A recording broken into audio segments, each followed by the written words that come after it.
Još 7 država pristalo je da se pridruži mirovnoj inicijativi američkog predsjednika Donald Trump, poznatoj kao Board of Peace.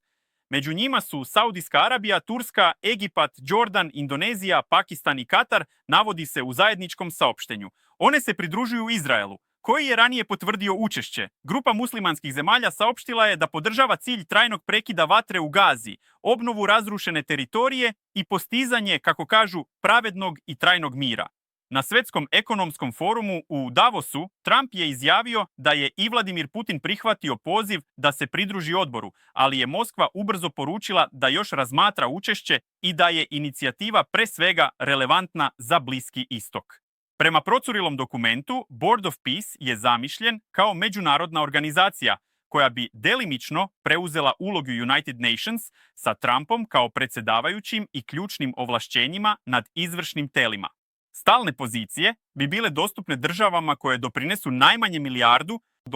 Izrael je ranije izrazio nezadovoljstvo jer sastav izvršnog odbora za Gazu, koji uključuje Tursku i Katar, nije bio usklađen s njegovom politikom. Iako je prekid vatre na snazi, situacija ostaje krhka, a druga faza plana suočava se s ozbiljnim političkim i bezbednosnim preprekama.